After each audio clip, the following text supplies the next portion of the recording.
So, any questions?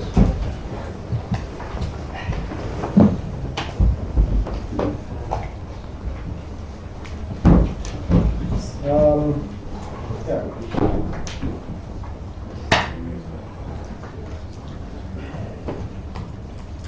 Right. This I said before, so the parameter C is like a relation parameter which controls how important the sum of these black variables is, and typically how much you care about making as least errors as possible on your training data. Right? That's the sacrifice of the smaller knowledge. And as usual, one way to choose this parameter, which I said, by cross validation. So the question then is how well the solution behaves on population, and new data drawn from the same distribution, right? P of x, y, and when the solution of the problem depends as a function of the regularization parameter. And typically you have a U curve, right? So if C is too small, it means that you under-regularize, so you underfit. If C is too large, you overfit. Right? So that's usually what happens in that, right? So it's important to calibrate this parameter to ensure that you value the parameter. And one way to do that is to do cross-validation. So, but another issue which is important, and there are some research papers which have addressed that, and not important here for our course, but if you want to know more, I can point you out some papers, is analytically what happens to the solution as a function of C. Right? And you can show, you can derive some results. This is called computing the regularization path. Right? So compute, track your solution, or the solution of this problem as C changes. Right? Also, you would expect that if you know the solution for a certain value C, if you change it a little bit, the solution doesn't change much. Right? So how do you make use of this fact to efficiently recompute the solution? So all these questions are addressed in the literature, but we don't cover them in notes. So there are many questions you can ask yourself. There is a chance that these questions have been addressed because this stuff has been around for quite a bit, more than 10 years, 15 years, 20 years. So, and this is, what we saw so far is mostly what I wanted to say. Of course, so there is this idea of using kernels, also here. And this is the last point, right? And one more point I want to make is that it is like regularization.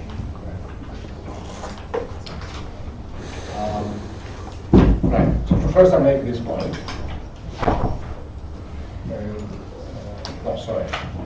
First I make discuss kernels. So the application, the use of kernels in this context is the same as in the case of rigid regression. It's exactly the same, right? So the above analysis holds true if we work with feature map, right? So a mapping between input space and higher dimensional space, and window space, perhaps, but that's important. So phi of x is a vector with potentially infinite components.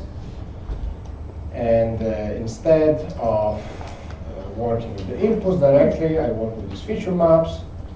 But all I need to know, like in the case of rigid regression, are inner products. Because my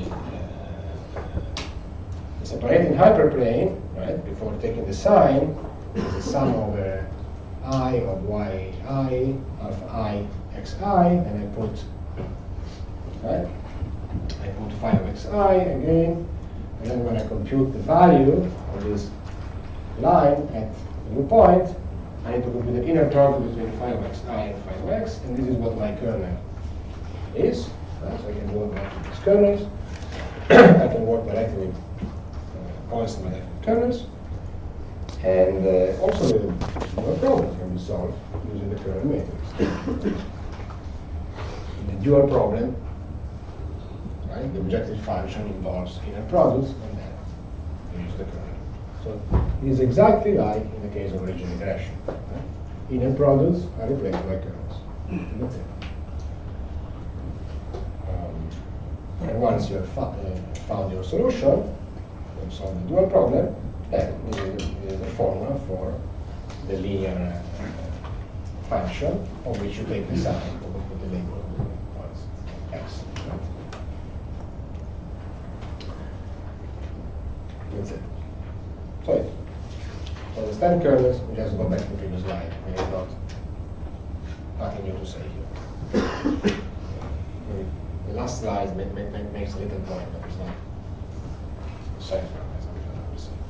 The other point, which is more important, is that what is this optimization problem that we are solving? It looks like regularization, because there is this parameter C which controls the trade-off between the error on the data, kind of, and the W squared, W transpose W. And this is like in Regression regression, but we have the empirical error and W transpose W times lambda, if you remember. The parameter was times the rich times the norm, whereas here the parameter multiplies the sum of the slam, our error. But the bottom line is that it is the same. And here we understand conceptually, not quantitatively. The same concept is in place. And we understand that with some steps, so we can rewrite our problem of maximizing the objective function W squared plus C times the slab subject to this constraint as the problem of minimizing, not maximizing. The problem of minimizing the error on the data computed with some loss function, which is called the hinge loss function. It's the loss function of supervised machines, books hinge loss function, plus lambda times the norm of the weights, so hinge. And the way you see that is that our original problem, which is this, right? So we minimize this objective function. I just swap the two terms. And then I have my approximate separation constraints, right? Where I have the xi, and then I have the xi more or equal to 0.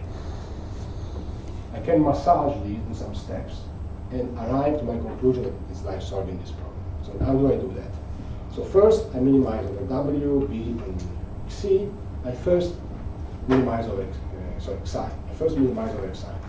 When you minimize over many variables, the order in which you take your minimization doesn't matter. You first minimize with respect to the first variable and the second variable. But you can also first minimize with respect to the second variable and the first variable, doesn't matter. So I carry inside the minimization of xi, and I solve that minimization. So in this case, there is an analytical formula for the minimum. And the way I do it, you see, I minimize over xi, the objective function. But now the objective function, what I need to pay attention about is just xi, because W is fixed there. And then I have my constraints, my two groups of constraints. And I rewrite the first one, like the approximate separability one. I rewrite it by isolating xi from, I put xi on one side, and I put all the rest on the right-hand side. Right? And now the problem is to minimize this stuff, which is a constant, subject to two constraints, which are the form xi I more or equal to something, and xi I more or equal to 0. Right? And clearly, since I want to make xi I the smallest possible, right, xi I will be equal to the maximum of the two right-hand side. Because xi I must be more or equal than this, right? It must be more or equal than 0. Right? So if this guy is more than 0, xi I will set it equal to that, because it needs to satisfy the constraint. If it is negative, psi I will be equal to 0. Right? So this is exactly what this objective function says. Psi I is equal to the maximum between 0 and this right-hand side. So I have carried out the optimization of xi I. So if you think about it for a little, it should be clear that the minimization of xi fixed for the other variables can be done explicitly. And this allows us to remove the constraints and have and remain in the problem, optimization problem with the WB, the parameters of my function, which resembles regularization. So there is a loss function, which I average over the training data, and there is a regularizer, which is the square norm of W. So, in this sense, these supervector machines are the same as regression with a different loss function. There is one more little detail, is that here in the previous nodes, I was putting the regression parameter in front of the W square, whereas here today I put this C in front of the error, but you can move things around, right? Because you can basically, so I have this C here, then you can factor C, and then here you get 1 over 2C here. Okay, so you see what I mean? So lambda is 1 over 2C. So with these different notations, so these SVMs are like regularization, and so we can understand these two different methods under the same framework. Instead of minimizing the error of the parameters of the data, I minimize the error plus something which guides the solution to one which has a small log, which in the case of ridge regression means that the line becomes flat, or it means, when you use kernels, and this was one of the difficult parts of the lecture, which requires some further thought, it means that you bias the solution towards smooth functions, right? It's not linear. Try to fit more the low frequency components. In the case of SVMs, you don't speak of regression function, you speak of hyperplanes. And then you take the sign of this hyperplane to classify the points. And here, the effect of regularization is that it makes this margin large. This stuff is also called large margin classifiers. If you Google it, you find a lot of papers and books. So we try to make the margin large.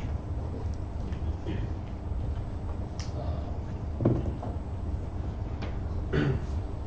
If you make it too large, you make a lot of errors because you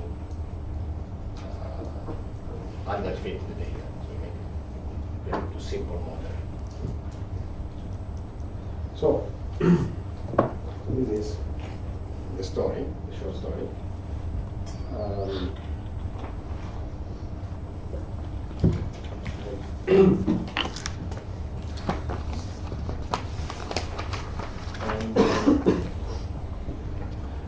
Then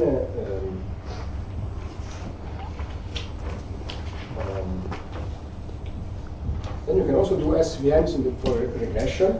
Well, these are not discussed in the lectures, but you can also study regression problems in which you maintain some of the properties that we've seen today. So the solution depends only on a few points, not all of them, and these are the supervectors. And the way you do that is done by solving this problem. So this is a regression. So now the yi are real numbers. And this corresponds to the loss function. Right? So in the case of ridge regression, the loss function is the square loss. Right? And here, the loss that you use is something like this. So it's this. It is 0. Right? So this is the loss of. Is the loss of yi minus w minus your function. So you measure the loss of the distance between the output and your prediction. These I don't discuss. But what you can see is that you still have a quadratic programming problem, and you still have this property which depends on your supervectors, some geometric interpretation. it is not completely independent of the classification problem. We don't discuss that. So here what you do, error below a certain scale are zero. So it's a different way to measure the error of your file, which has some interesting consequences.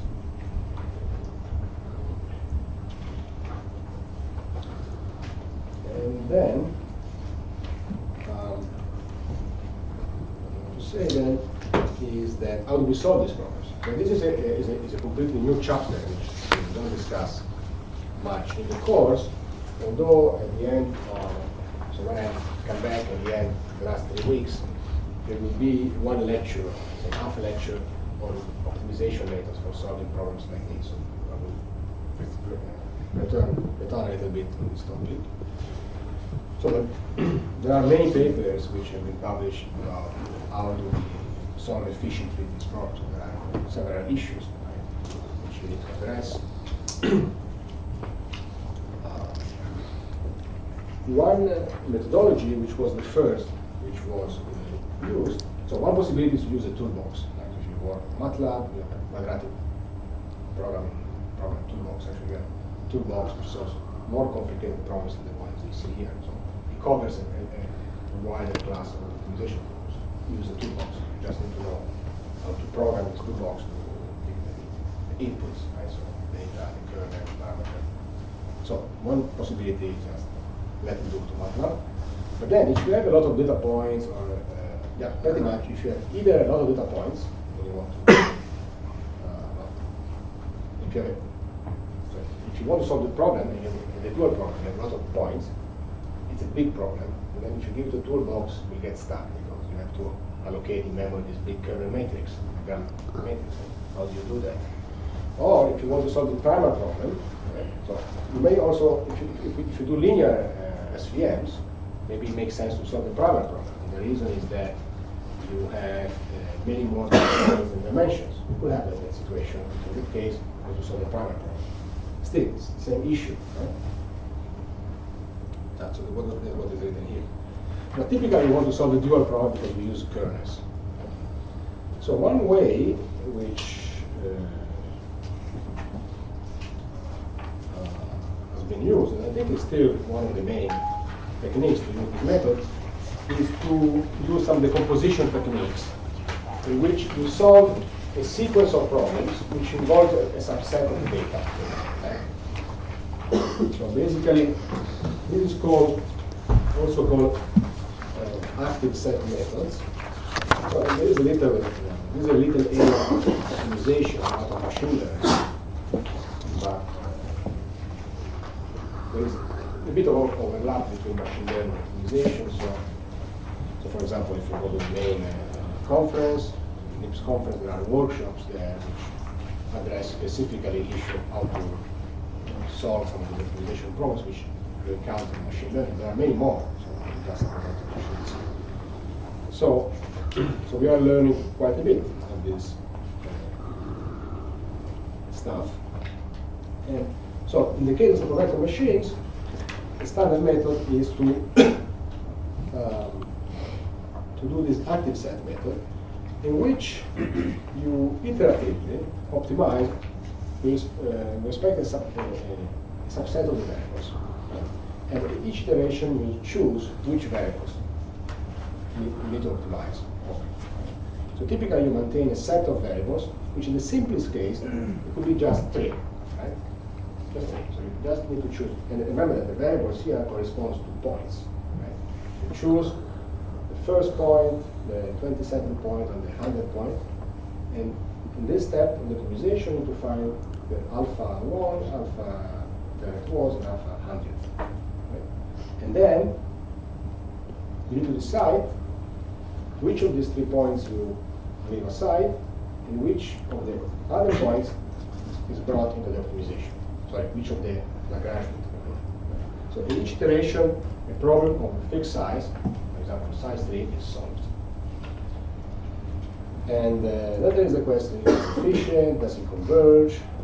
And so you can show that it converges, and you can show that it works. converge with decent rate. So there are a lot of issues which here I don't describe. But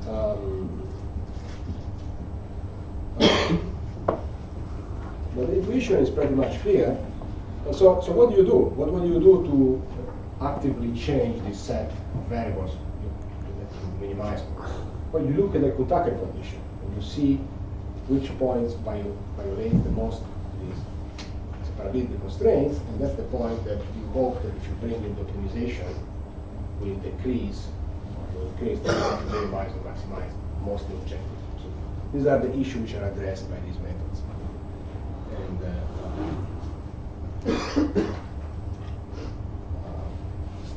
so if you're interested in this stuff, there are maybe a couple of research papers which you could read. So those of you who take the master program, it could be a project, for example, on this stuff. Even though it's a little bit outdated. Still, there are some still interesting problems to solve.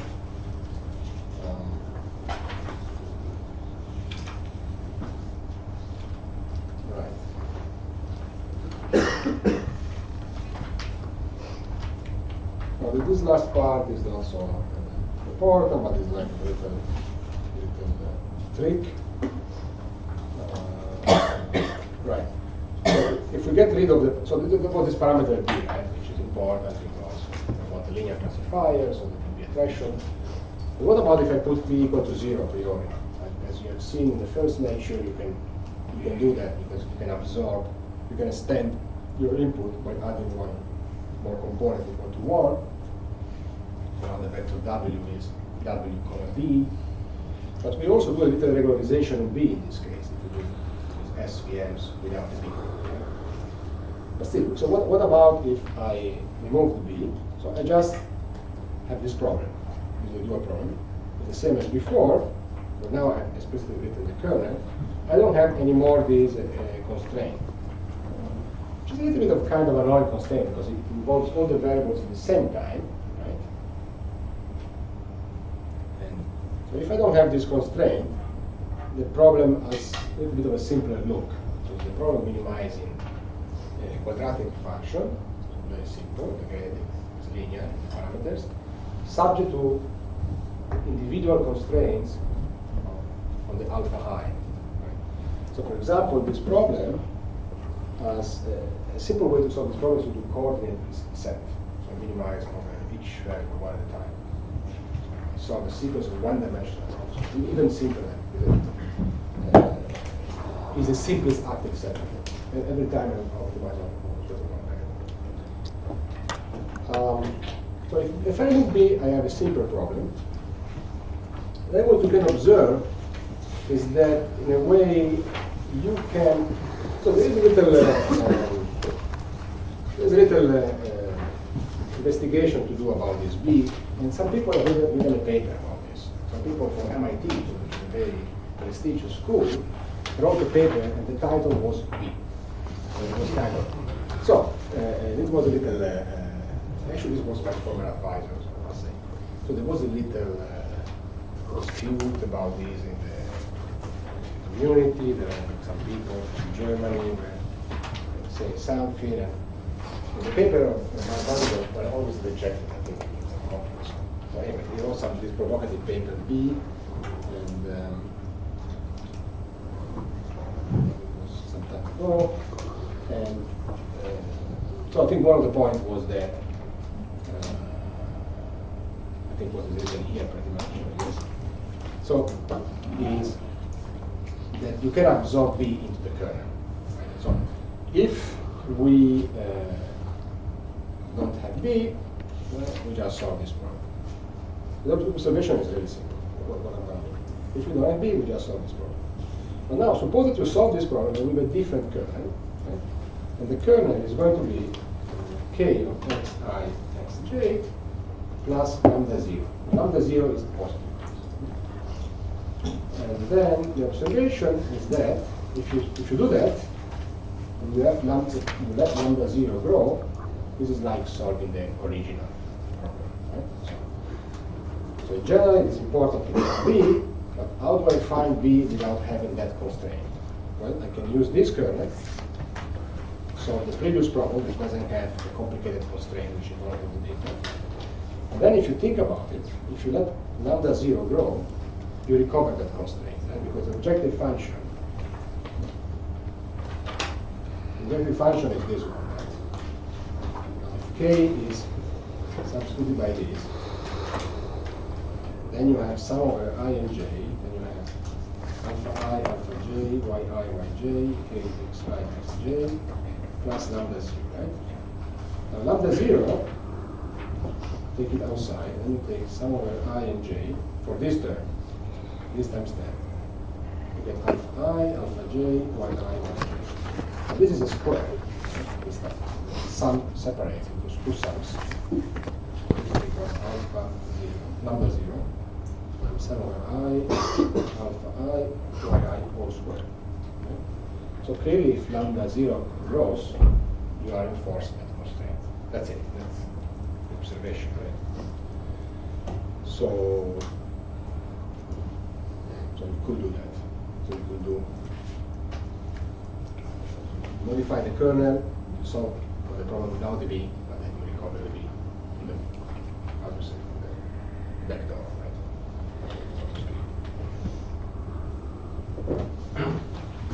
This is a detail, not important, the most important part.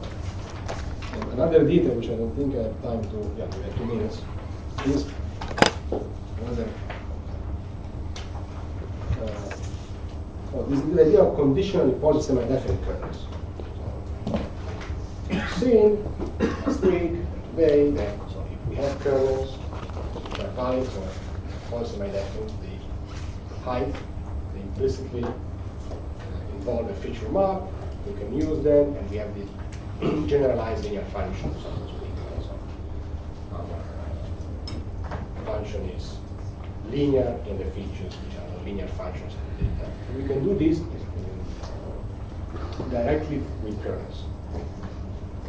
But the kernel function, like the Gaussian, or the infinite polynomial, or many others, need to satisfy this positive semi-definite condition. And one issue is I take a book, I agree that these are okay, I use them, or I try to do it myself.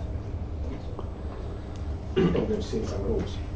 Here, in the case of SVMs, this condition can be relaxed a little bit. This is really a little detail, which I want to spend 2 more minutes more about. The reason is that we have this additional constraint, right, of sum of alpha I, yi equal to 0. Right? And our objective function, the quadratic part, involves something like that.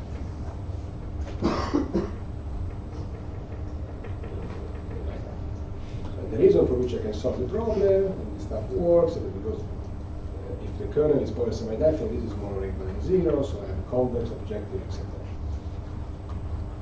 So here I call this CI. Right? So here, the condition is a bit weaker because this stuff needs to be more or equal than 0 for every choice of the parameters, such that this condition is true. Right? Because I have that as a constraint. So I can use a larger class of kernels, which are what are called conditionally positive definite. So this means that this stuff is more or equal than 0. And here I write that this way by calling this Ci and Cj. Okay, I call Ci alpha I times yi. So the quadratic form is more or equal than 0 whenever the sum of the Ci is equal to 0. So it doesn't need to be more or equal than 0 for every choice of the coefficients.